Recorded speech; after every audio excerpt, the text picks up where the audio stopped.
How's it going, everyone? Welcome back again to Know Your Own Strength. Today is going to be part one of our three-part video series we're going to do this week titled Secrets to Power. And in the previous video, I spoke about the relationship between power and strength and how they're actually very closely related, despite what a lot of people might say. They should and can be trained together for more optimal results for your body. So today, this part one video is going to be titled, as you can see, Rubber Band Theory.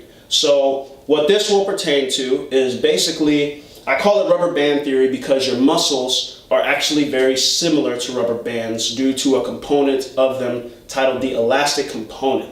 Okay, so as I'm sure you would assume, because it's titled rubber band theory and rubber bands can stretch, this has to do with your flexibility.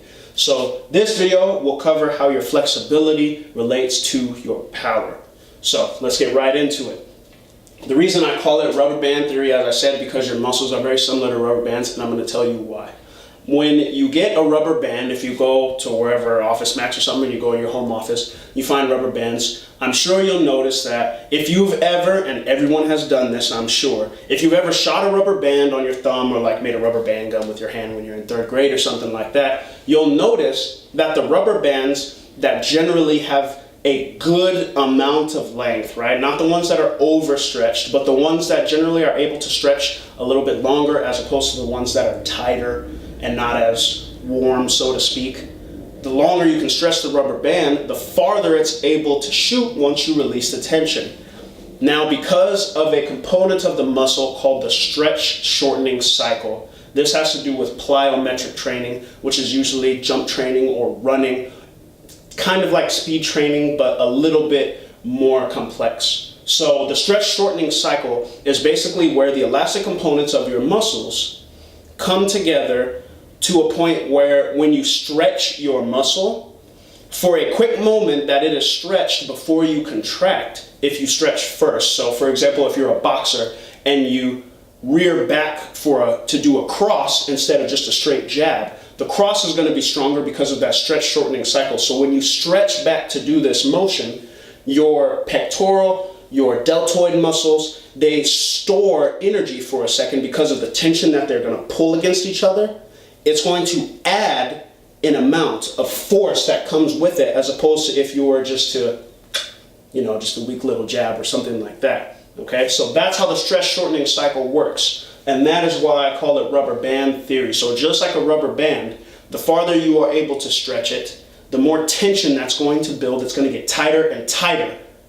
And then because of that, it's going to be even faster when it comes together, okay? And that's how your muscles work. So in short, the reason this is one of the secrets to power, it's not really a secret that stretching is good for you anyway, but a lot of people don't do it. And a lot of people don't see the real importance to how good it is for your power production, which is what all athletes want, okay? Whether you're a power lifter or a weightlifter or a gymnast, your power production, this is very important for that because of the stretch shortening cycle. Now, as I mentioned before with rubber bands, for example, you don't want to overstretch your muscle. There is a such thing as overstretching them. They can become hypermobile. You don't want it to be a point where it's hypermobile. You want a healthy amount of stretching distance, okay? And I can't give you an absolute distance or flexibility number for how a healthy amount of flexibility would be for you, because the problem is everybody's muscle lengths, their bone lengths are different.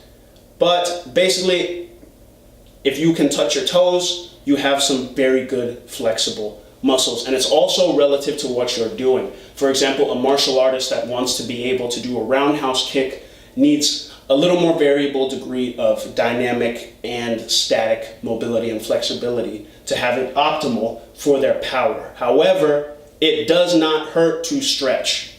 Okay, I want to get that out there. Do not think just because you're not a martial artist and I don't need to kick, stretching is not going to improve your squats or your cleans or your snatches. You want to make sure you are mobile and are able to stretch comfortably, so that during your workout, you're not having other problems with your joints and things like that will cause injuries. But anyway, the point of this is to show how it will help your power, and I will make references. I'm going to put references to some books that are down there, one of which being an exercise physiology book that I do have, another one being a book titled Ultimate Flexibility, written by a Taekwondo master, okay? And they will explain a little more in depth the stretch shortening cycles if you are able to find these books or you would like to purchase them.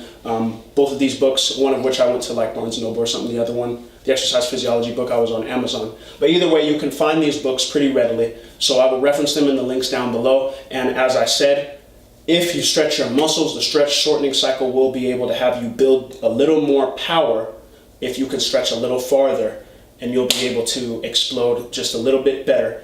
And every little piece that you can add to power counts, and it will make the difference between if you're competing, whether you win or lose. So this is very important stuff, guys. Remember it, and I will be posting videos soon about how to stretch as well and different stretches to do for different muscles. But until then, we'll catch you all another time.